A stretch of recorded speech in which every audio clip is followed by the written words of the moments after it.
Hello, my name's Ken Kinter, and I'm an assistant professor at Rutgers University. And this is Motivational Interviewing 2024, Part 2, The Tools of Motivational Interviewing. This presentation is based on the newly released fourth edition of Motivational Interviewing. If you haven't seen Part 1, Spirit and Method, I would recommend that you go back and catch that one first. This one might not make as much sense if you haven't caught that first. As usual, if you like what you're hearing, go tell somebody. We appreciate comments, particularly on this presentation and other content areas you would like us to cover. We welcome you sharing this, subscribing, and of course, thanks for your time and thanks for watching as well. So the project that I work for is something called the State Hospital Psychiatric Rehabilitation Initiative. It's an affiliation between Rutgers and the State Psychiatric Hospitals of New Jersey. Our mission is to improve the quality of care and the quality of working conditions at the hospitals by bringing in evidence-based practices, by reusing actionable data, and by bringing research to practice. This simply would not be possible without the generous contributions of the Division of Mental Health and Addiction Services and the Department of Health. They provide financial and other sorts of support that make our project, including these videos, possible. So credit where credit is due. So in the first part of this series, we covered these first three areas. In this one, we're going to talk specifically about the tools of motivational interviewing, which motivational interviewing loves its acronyms. So we're going to be talking about OARS and darn cat, as well as talking about next steps. This training is not really sufficient to make you proficient in motivational interviewing, but hopefully it's enough to give you an idea if it's something that you would want to pursue and go further into. I would definitely recommend it. The fourth edition of the book is fantastic. And motivational interviewing to me is one of the three most important things I've learned in my 30 plus years in the field. I can't recommend it highly enough, especially if you're working with people that are reluctant to change or people that have severe symptoms or addictions or things along those lines. So we'll start by talking about OARS, open-ended questions, affirmations, reflections, and summaries. These are the tools. So hopefully if you've got the spirit and the method, then this is the tools that you use. So closed-ended questions you're familiar with already. These are questions that you can either answer with a yes or a no, or with a specific piece of information like your address. So they have their place. If you're looking for a specific piece of information, closed-ended question. However, when you make a habit out of closed-ended questions, you leave a lot of space out, and you limit what the client is going to say back to you. And I'll give you an example of that. The addictions assessment we used to use at the hospital was a series of yes or no questions, starting with alcohol, amphetamines, barbiturates. Yes, it was in alphabetical order. And it was all these yes or no questions. So we go through this excruciating series of 50-ish yes or no questions. The client gets to the end and then mentions, oh, yeah, well, I used to sniff gas, but that wasn't on your questionnaire. And I realized then that my questionnaire wasn't really any good. And that it would have been much better if I had just asked, tell me about your history with addiction, or tell me about your history of abusing substances. And then the field is wide open. So that gives an illustration about an open-ended question. You want the client to be able to give you more information than you are just looking for, and a closed-ended prevents that. So just by means of example, are these open or closed-ended questions? What would you like from treatment? So the quick and dirty way to tell if something is open or closed, can you answer it with a yes or a no or a specific piece of data? What would you like from treatment? The answer to that is kind of wide open, so that's open. Is your family religious? Well, we can answer that with a yes or no. That's a closed-ended question. What do you like about drinking? Open-ended. If you were to quit, how would you do it? Open-ended. And is this an open-ended question? This is actually a trick question. It is either closed or no is also an acceptable answer. So hopefully you've caught the difference between those two things. So the most closed-ended questions can be turned into far fewer open-ended questions. And that makes it easier to have a conversation instead of what feels like an interrogation. So next up is affirmations, which it's kind of another word for praise. It's just noticing people's strengths, catching people doing something right in short form. Especially in the beginning of the relationship, you want the relationship to be good. You want to strengthen the relationship. And this is the easiest way to do it. Now, the rule about this is it's got to be genuine as opposed to, a backhanded compliment. You're not as ugly as you were yesterday is not considered an affirmation. You look very nice today might be considered an affirmation. So affirmations have a couple different dimensions. You comment positively on an attribute. You just notice something about that person because anything that you notice and call attention to, you've increased the possibility of it happening again. Motivational interviewing goes into a little more detail with this, where they talk about simple affirmations and complex affirmations. Simple affirmations have to do with just something on the surface, like this is something you said, this is something you did, this is how you look today. Complex affirmations might be something more enduring or deeper about a person. Like when you say you're going to do something, you're going to do it, or you're a very honest person, or I noticed that you're very punctual. So simple would be, I noticed you were on time today. Complex might be, I noticed that you're on time. So those have different depths to them. So next up is probably the most important and most difficult skill in motivational interviewing to get, and that is the reflection. So what we have here on this little illustration is we have a speaker and a listener. And now the whole point of communication is to convey meaning from one person to another person or people. Now that we have a couple traps along the way.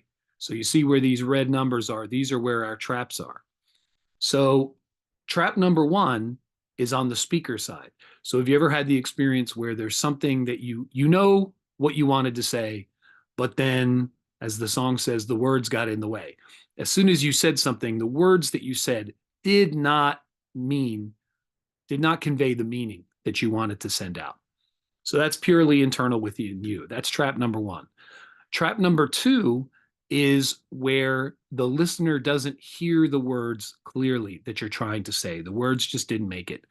A great illustration of this trap multiplied is if you've ever played the telephone game where you can whisper something to someone once and they whisper it to someone else, they whisper it to someone else, and it goes all the way through the room. When it gets to the far side of the room, it's probably unrecognizable because it's a whole bunch of those number two errors all on top of each other. And then number three is when the words mean something different to the listener than to the speaker. So the words were conveyed, but the meaning was not. And I'll give you an example of that. I was listening to an ESPN commentator who was talking about how he was driving in a part of a city that he was not familiar with. And all of a sudden, a car pulled up next to them, and a person held a gun out of the car and started firing. So the guy steps on the gas, takes off, and gets out of there. Then he realizes that his friend in the passenger seat has been hit. So he gets on the phone while driving fast and, evading and probably in a panic, calls 911 and says, "Somebody shot my dog. Somebody shot my dog." And the 911 operator gave them directions to the nearest veterinary hospital. So this man in an obviously upset state is trying to say that someone shot his friend, and he was obviously upset. The word dog, the meaning did not translate. So the operator gave them directions to the veterinary hospital, which fortunately was next to the people hospital. So it still kind of worked out. But you can see how that misinterpretation of meaning could have had pretty severe consequences. And this is very understandable, this trap, because the meaning of various words change. The word fire means something different now than it used to. The word bad has rotated back and forth between meaning what it originally meant to actually meaning good, and then back to bad again. Crazy. Now, at the time when you're hearing this, someone says they go to a crazy party, that was actually a good thing, as opposed to maybe our typical definition of crazy. So there are different cultural interpretations of a word. There are different generational interpretations of a word. And if any of these things don't work out, the meaning gets lost. And that means the whole point of the communication was lost. So the primary function of a reflection is so that the listener can communicate back to the speaker, basically, I got you. I understand. I got what you said. That meaning was successfully conveyed. Not that anyone would ever say that.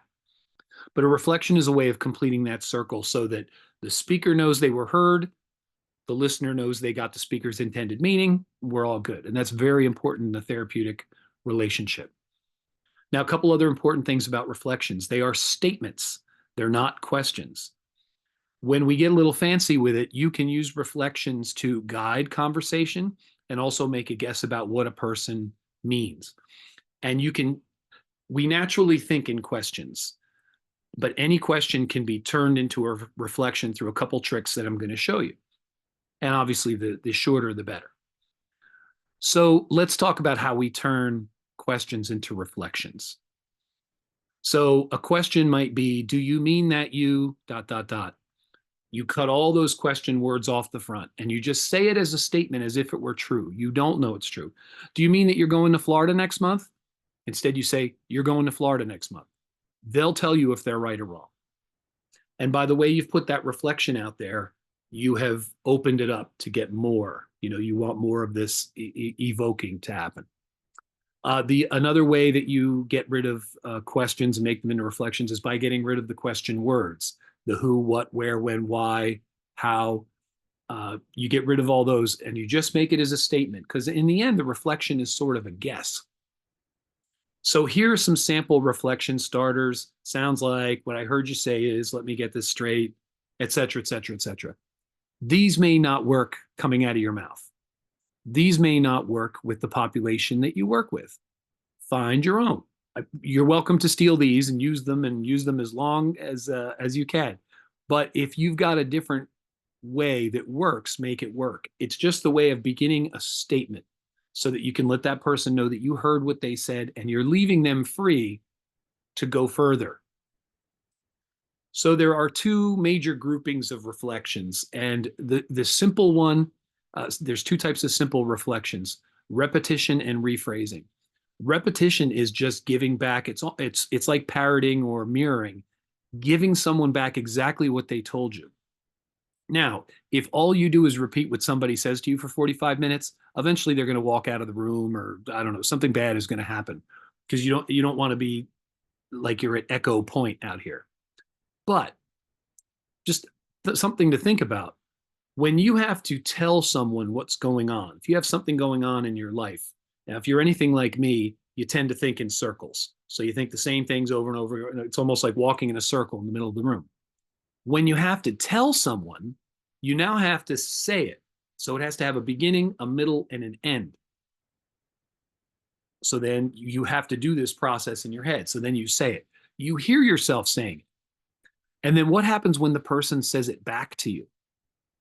Now you get to hear it. You get to hear your own words. I did a simple repetition with a client of mine, and she made a face after I said it. And I was like, oh, what did I get wrong? What did I get wrong? And she said, you didn't get anything wrong. It just sounded really bad when you said it. And I thought that was kind of interesting, because I said the exact same thing she said to me. She just didn't like it when she heard it. The other version is to rephrase it. So that means just tweak it a little bit, make it your own.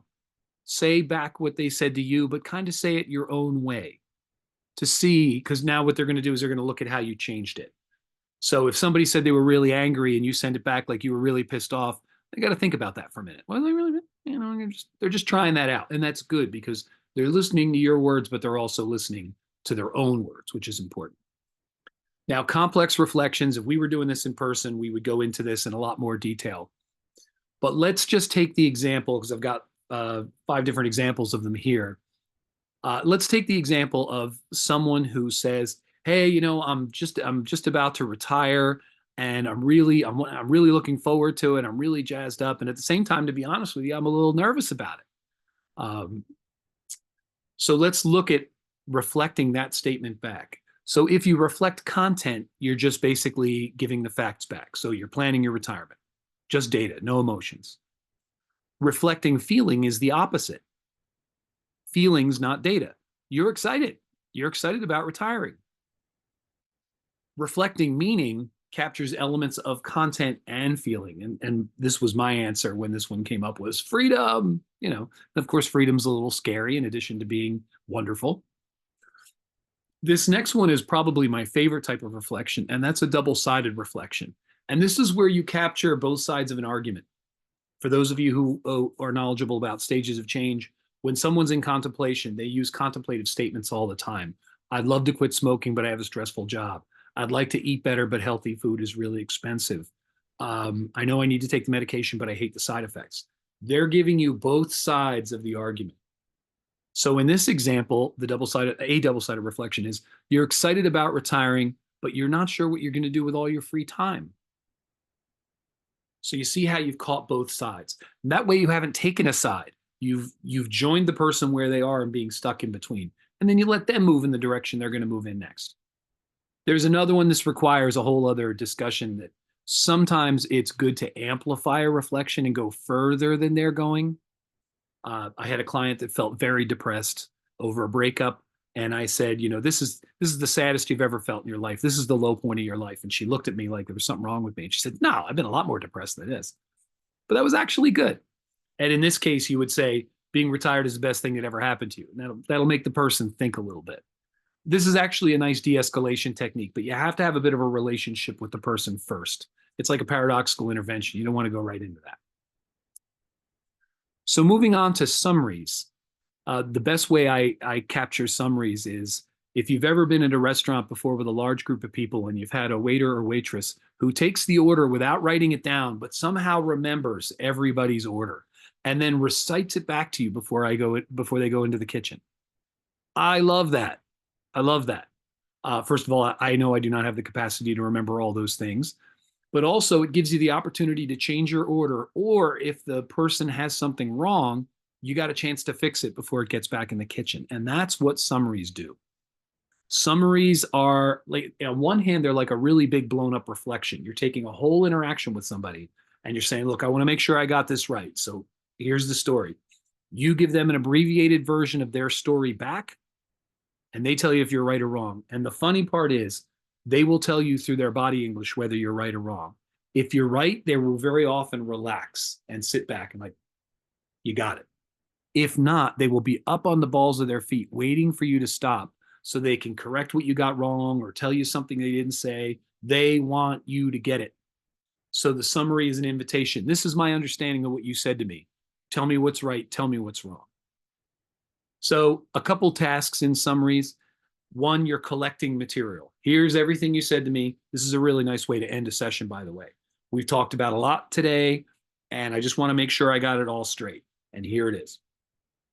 You may also want to link something that they've said to something that they've said earlier. Not only were you listening this session, you were listening before, and you're connecting what they're saying now to something they were saying before. It's also a really nice strategy if someone goes really off the topic and you want to rein them back in again.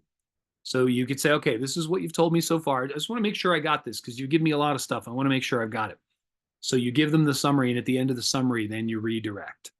Then you get them back to what they were originally talking about or something along those lines. So at that point, you're showing them you've listened, but now you're also taking it in another direction, or not taking it in a direction that you might not want to get in. So again, if we're doing this in person, and I encourage you to follow this up in a live setting where you can do this in person, this is my version of an OARS cheat sheet.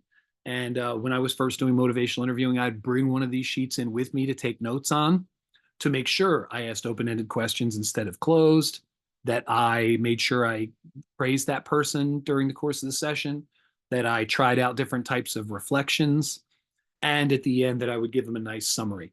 And that's a nice practice. And you can do this with anybody. You can sit with someone and just try this out, and just try your skills with it. So the next topic is change talk and sustain talk, and they are connected. They really are two sides of the same coin, or sometimes it's also been referred to as the pendulum. People move in one direction talking about change talk. We get a little scary out here. We move back into sustain talk, or people swing into sustain talk, and then they're like, well, you know what? I'm really tired of being like this. So then they might entertain the idea of change. So change talk is any speech that a person makes that talks about changing directions. I need to quit smoking. I've got to do this. I got to quit drinking, whatever it's going to be. And there are different types of change talk. And it's good to listen and see which one of these you're getting or which one of these you're not getting. And this is the DARN. So DARN stands for desire, ability, reason, and need. And how you tell the difference between them is the verb that the person chooses to use. So let's take the example. Actually, I'll pick an example that's near and dear to my heart, and that's about my weight. I've been overweight for pretty much all of my life. So listen to the difference between these statements regarding desire, ability, reason, and need. I want to lose weight. I could lose the weight if I wanted to. If I really had to, I could. If I lost weight, I could buy, a smaller size clothes. It would be easier to get clothes. I just came from my doctor's. I really have to take off some weight. Now, on the surface, that's all change talk, but you notice that they were all a little different. One was I want, one was I could, one was if I do this, then this other cool thing happens. And then the other one is the have to, the got to, the need. Interestingly enough, in the literature, these do not predict change. However, this is where people start. They start with these statements, then they move into something called commitment speech or commitment language. And that is, I will, I promise, I give you my word. And of course, that doesn't mean it's definitely going to happen either, but it's movement in the direction of. These are actually the types of change talk that you see correlating with change in the literature. A stands for activation language. I'm thinking about it. I'd be willing to do this. This is like a negotiation. This is this person sort of mobilizing their resources to do this thing. And then the T, because again, another acronym, this is CAT and the darn cat, taking steps. So they're taking action, but they haven't done the thing yet. But they're getting ready. They've joined the gym. They bought the running shoes. They dumped out all the alcohol in the house. They're sort of arranging the furniture for this thing to happen, but it hasn't happened yet, but it's a good sign. So this would be a quick gauge of different types of change talk. So I think I could quit. Could is what you're listening for. And could means ability. I have to do something about my drinking. Have to. That's need. I want to recover from my illness. Want to. That's desire. I want to get my kids back, and I can't do that unless I quit drinking. Now let's look at this one. This one's a trick. Want to is in there. So you might want to say desire. Wait a minute, it's desire. Does this person want to quit drinking? No. They want their kids back. Drinking is the way that they're going to get there, and that's what makes this reason. Reason is all about the secondary gain, not the thing itself. Another great example of reason is, do you want to go back to school and get another degree? No, but I want to get promoted and get a higher paying job. Okay, well, there you go. That's another example of a reason. I'd like to have better control of my drinking. Like to. That's desire. I'm going to stop using. Going to. That's commitment speech. I'm thinking about becoming a vegetarian. All right, that's activating. They're kind of getting there, but they're not there yet. I told my friends I'm not getting high with them anymore. That's a step. That's not getting high, but it's a preparatory step. So an exercise that I love to do with people to gauge where they are is, and I encourage you to do this one for yourself. In fact, feel free pause this when we get to the end of this slide and do this one for yourself. Pick a behavior that you would like to change, and you don't have to tell anybody what it is. So it's a behavior that you want to change. And I'm going to ask you for 4 numbers, and it's a desire, ability, reason, and need. So on a scale of 1 to 10, where 10 is the most, how much do you want to change this thing? Desire. On a scale of 1 to 10, where 10 is it's easy, how much would you say you're able to change this? Gauging your ability to change this thing. Again, the higher, the easier. On a scale of 1 to 10, rate these other reasons. Remember the getting the degree to get the better job, losing weight so you can be in a smaller clothes. So rate how important those are, 10 being the most. And last but not least, rate the need from 1 to 10, 10 being the most. How much do you need to change this due to pressure you're putting on yourself or pressure that you're getting from others? Now, if you have your 4 scores about this thing, and feel free to pause it right here and get those 4 scores because this can help you. Secret number 1, the low score is your anchor score. And that's the reason you haven't done it yet. So whether it's desire, ability, reason, or need. But the intervention for each of those is different. They're not the same. If your ability is your low score, which is usually the low score for most people, we're about building up someone's confidence, using their past successes or make the task smaller. If I say I want to lose 20 pounds, I might give that a 5. If you ask me about losing 5 pounds, I might put that at a 9.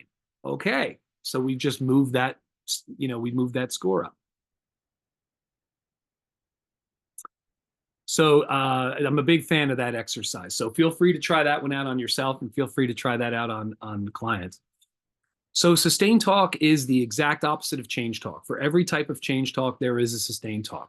So it's all about staying the same: desire, ability, reason, need, commitment, activation, and behaviors that keep it going. So again, it's literally the flip side of the coin. One of the most subtle but important arts about motivational interviewing is if a patient gives you a whole, or person, I should say, gives you a whole paragraph of why they want to stay the same, and they give you one little bit about why they want to change, you zoom in on that. You just sort of let all that other sustained talk go by. And then you say, well, you said something there that I found very interesting. And then you just focus in on that. Where you lend your attention, it's not directive in an overt way, but it is significant. This is another ruler I don't get that much use out of, but it is something that people have used. It's the ICR ruler, which means important, confident, and ready. It works the same way as the one I just did with you, the darn ruler. So 1 to 10, how important is it for you to change this? And feel free to answer these questions like you did the darn. How important is it for you to change this?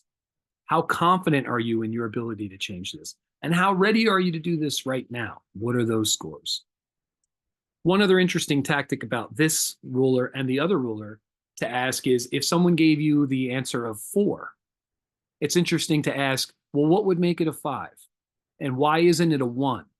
Because now you're seeing all the pros and cons of change. How come this hasn't happened already? What would make this more important to you? Well, why isn't it completely unimportant? So you're getting both sides. The whole change process is these two forces going against each other. And it's in your best interest to know what both sides are. When someone's ready to change, you start hearing more change talk. You start hearing more of that darn cat and less of the sustained talk. A person actually becomes more peaceful. Think about this in your own life. When you've decided that you're going to do something, even if that thing is going to be really hard, there's almost a sense of calm that comes over you. I know I'm going to do this. I've made my decision. A person starts envisioning what that change would look like, and they start asking detailed questions about what this is going to be like. And again, they're taking those small steps. They're going to take baby steps in the pool, before they go all the way in. And that's okay. That's all part of the change. The change process is messy. And that's okay. Think about the big changes you made in your own life. Probably 1 step forward, 2 steps back, and that's fine. So during this and the previous presentation, you've probably heard me say, look, hold off on the advice. Don't share everything, let the person do the talking, do more evoking. And that is true, and that is consistent with that good MI practice. However, there is a place for advice and guidance from your side. But I can't stress this enough. Ask first. Ask if a person is interested in hearing about something. And how I frame it is, I was working with somebody who had a very similar problem to you, and there was something that helped them. Would you be interested in hearing about it? So if I either get the verbal or the nonverbal no, save the trouble. They're not ready for it. So save yourself the storytelling. Trust me, I love to tell stories, but not if the other person isn't listening. Again, we're supporting their autonomy by letting them make the decision. This is all part of the empowerment process. And the other piece is, if you have a piece of advice, just give one piece of advice. Don't give a whole series of it. If they don't take the first one, they're not going to take the rest of them. So it saves everybody a lot of trouble. A lot of us fall in this trap where we just keep sharing our expertise, sharing our knowledge. It comes from a good place. We're trying to help. But at the same time, that's not where that person is. And then after a while, we get frustrated and we quit. What we weren't doing while we were doing all this advice is we weren't listening. So this is a very, very, very brief introduction or review of this content for you. If you are interested in what you're hearing, couple suggestions. 1, buy the book. Let's start with that. 2, you got some practice sheets here. We can send you the handouts. If you reach out, we'll send them to you, and you can practice this on your own. Motivationalinterviewing.org is the website that has videos, the trainings, all this kind of stuff on it. The training that I actually enjoyed, I took it years ago, was something called the TNT training of new trainers. And if you join what they call the Motivational Interviewing Network of Trainers, or Mints or Minties, I'll forgive them that. That's the only downside. They have this great learning community where you learn this skill, and then there's an online group that you can access. If you have a problem with a client, or if you're stuck on something, you can reach out and they will answer. And these people know more about this than I will ever know, maybe more than you will ever know. and you will get all this free advice back of some place to go. People are incredibly supportive. What I didn't talk about very much at this intro was there are lots of ways of measuring how good you are at motivational interviewing. There's all these little tests, the MISC, the MIDI, and all that kind of stuff. If you want to get really deep in that, you can tape a session, or you can have somebody sit in and they can score that OARS sheet for you, or catch you doing things like giving advice or directing people or persuading, all that kind of stuff. Also, if you want to practice this, do real plays or role plays. Role play with your coworkers or your colleagues, and use real situations. When I went to my TNT training, they suggested that the next conversation we have with a loved one, that we should just do OARS instead of doing what you usually do. And it was funny. I got home from the training, and my wife and I took a long walk together, and she was talking about all the problems that she was having in her job with her colleagues. And normally I give directions, I give advice. I'm a fixer. I'm trying to fix everything. And I was like, wait a minute, I just did all this training. So I asked open-ended questions. I gave her affirmations. I reflected. And at the end, I said, all right, I want to make sure I got this whole thing straight. And I did the summary. So we're just about home after our walk. And she said, this is all that stuff you learned in Miami, isn't it? And I went, yeah, this was the MI training. And then she said, thank you. And for me, it was easier to listen than it was to constantly be in my head thinking about, what can I tell her to do? I have to give her good advice. I have to help. I have to help. I don't have to help. What I have to do is I have to listen. She's trying to solve the problem.